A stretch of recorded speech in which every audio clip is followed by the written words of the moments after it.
1 minute away.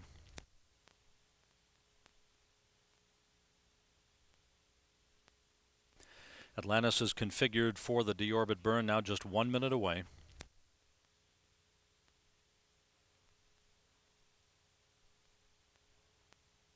Atlantis has passed out of range momentarily from the tracking and data relay satellite system. We'll be reacquiring the orbiter about 20 seconds from now on the western satellite. Standing. Atlantis Houston with you on the west, and we're showing you in a good config for the burn. Roger.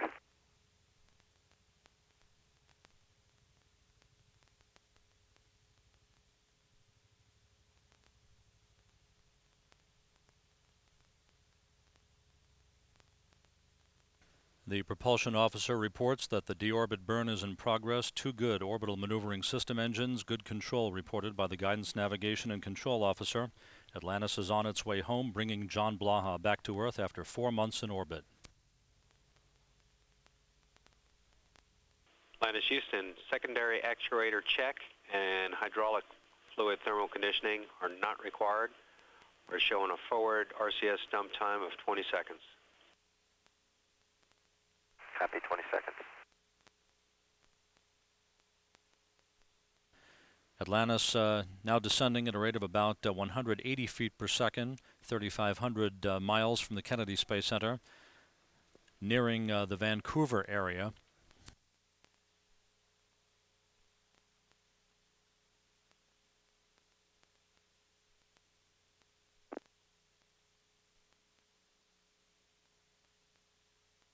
Maneuvers underway to dissipate excess velocity for Atlantis.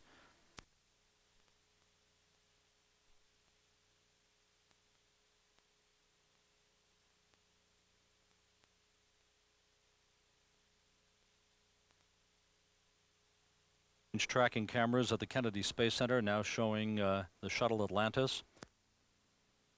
Just 200 miles from runway 33 at the Cape. This view from an altitude of 24 statute miles. Atlantis continuing to descend at a steady rate of 264 feet per second, traveling at about 5.5 times the speed of sound.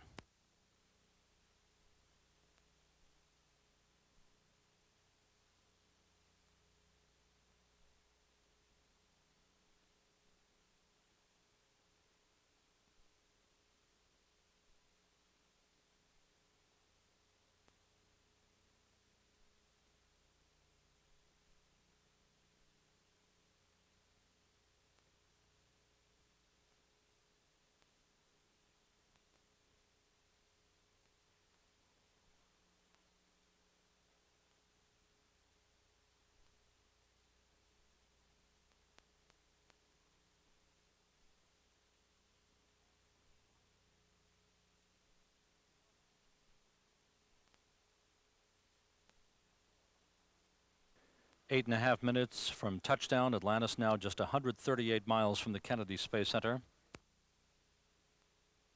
Traveling at 4 times the speed of sound. Excess energy continuing to be dissipated from the orbiter as it nears the landing site.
Atlantis Houston, on energy approaching the hack.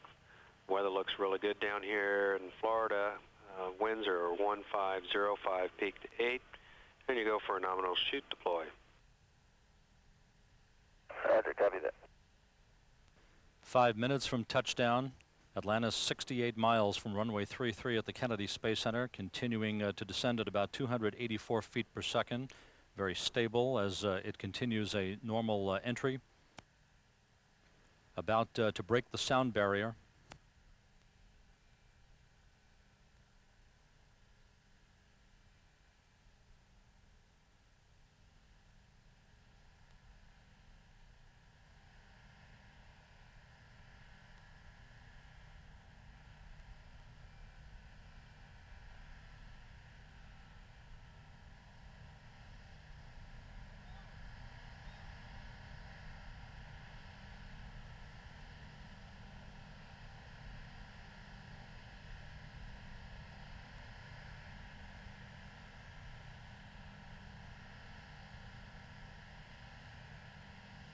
Four minutes from touchdown, Atlantis nearing the heading alignment circle, the imaginary cone around the landing site, which Mike Baker will use as a point of reference. On final approach to the runway, Atlantis will be descending at an angle 7 times steeper than that of a commercial jetliner prior to the flaring of the shuttle's nose by Baker to burn off excess speed prior to landing gear deployment.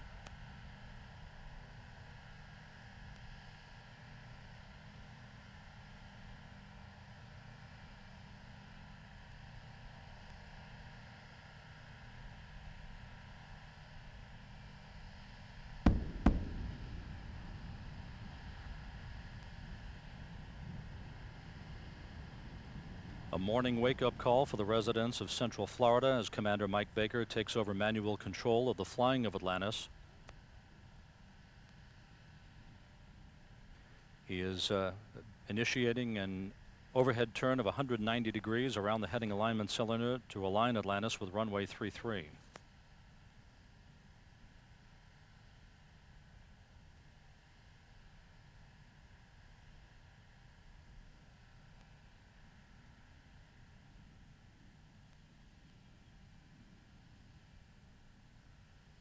Atlantis on at the 180. Halfway around the heading alignment circle, everything looking good for Atlantis as the morning sun gleams off of its belly.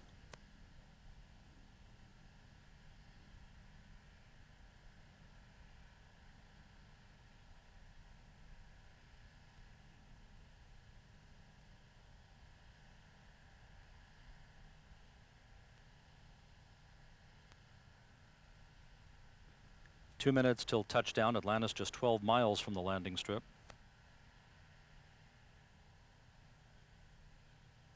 Atlantis on at the 90. Roger, copy.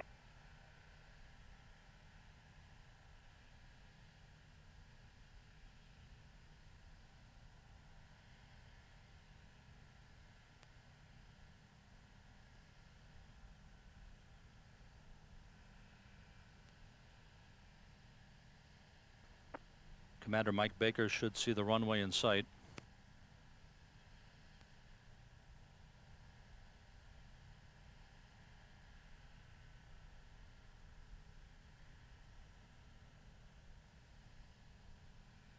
Runway's in sight, Houston.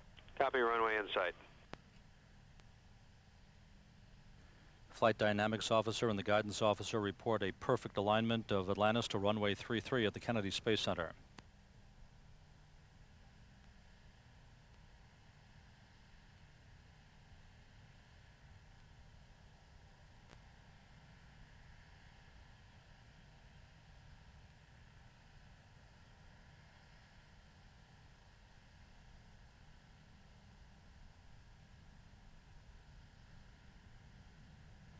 Mike Baker preparing to flare up Atlantis' nose.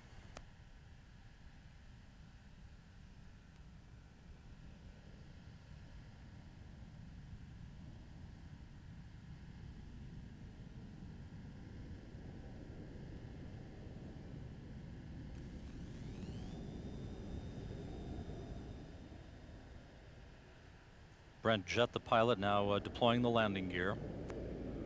Landing gear down and locked.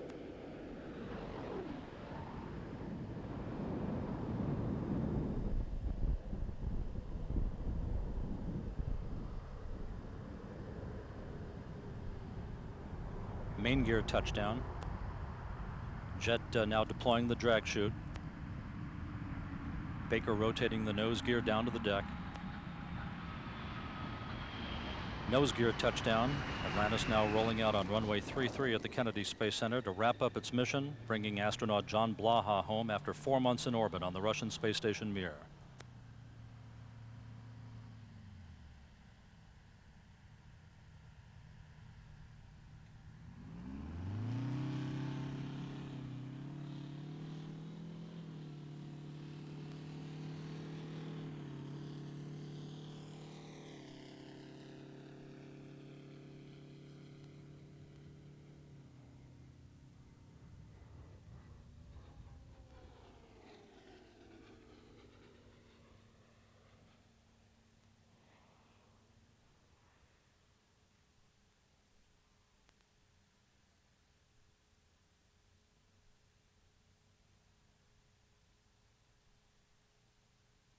Houston, Atlantis, wheel stop. Copy, wheel stop Atlantis. Welcome back after a super mission. Fabulous way to start the year 1997. You guys are making the international mission seem easy, and a special welcome back to John after his 4 months on Mir. Roger, thank you very much. Feedback.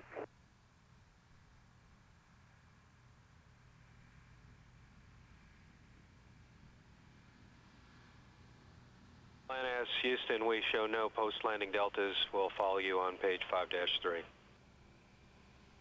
Roger, copy.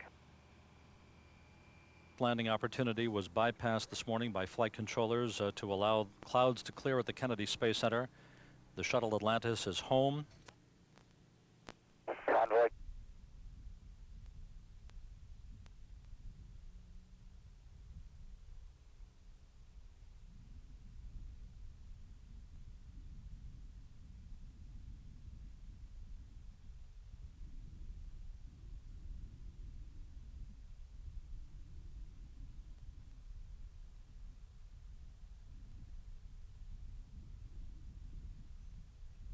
At the rear of the orbiter being positioned in what is known as the rain drain position.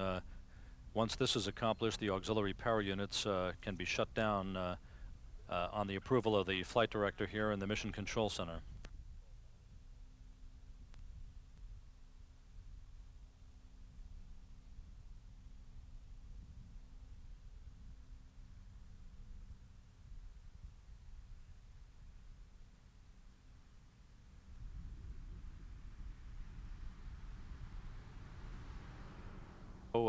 Television coverage of this morning's landing was relayed by satellite to the Russian Mission Control Center outside of Moscow. It was videotaped there and will be uplinked to the Mir space station for the benefit of astronaut Jerry Lininger and his Mir 22 colleagues, Commander Valery Korzun and flight engineer Alexander Kaleri, later today.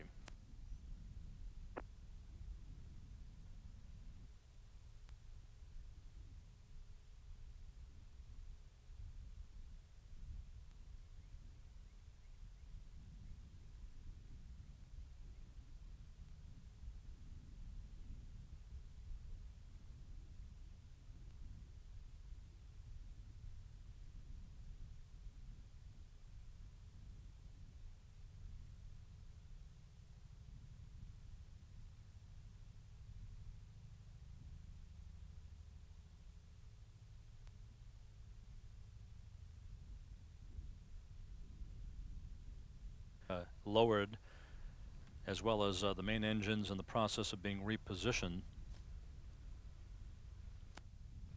This is normal procedure prior to an orbiter being towed back into the orbiter processing facility.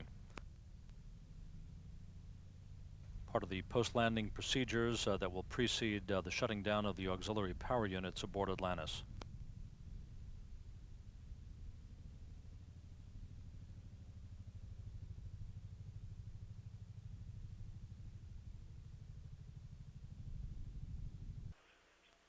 Atlantis Houston for switch throw on panel A13. And again with live pictures from the shuttle landing facility, our 6-member crew, mission STS-81, are coming out of the crew transport vehicle, greeting a number of KSC managers and as well NASA Administrator Dan Golden.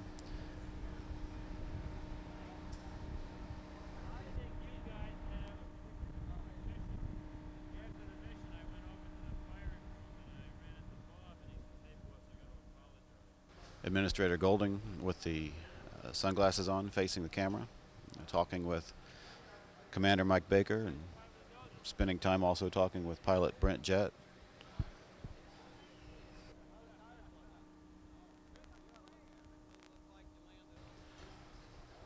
And in the blue sweater is our Shuttle Operations Director, Bob Seek.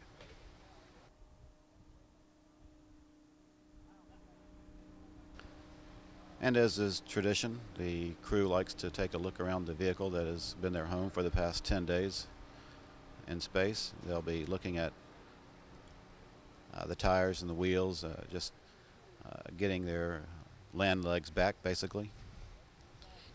He hasn't been able to walk on the Earth for the past 4 months, but he is reported to be in good health aboard the CTV. At this point, of course, we have our commander, Mike Baker, pilot Brent Jett, NASA Administrator Dan Golden visiting the orbiter, which just landed about an hour and 13 minutes ago.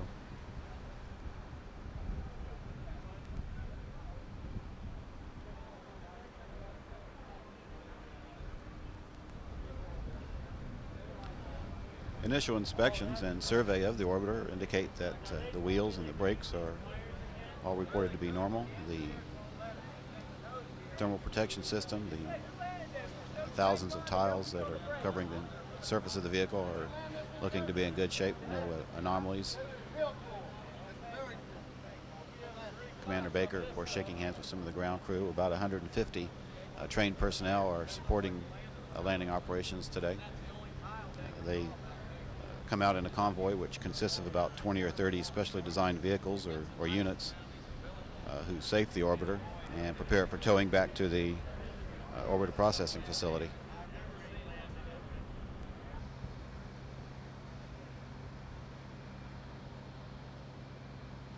And our 4 crew members,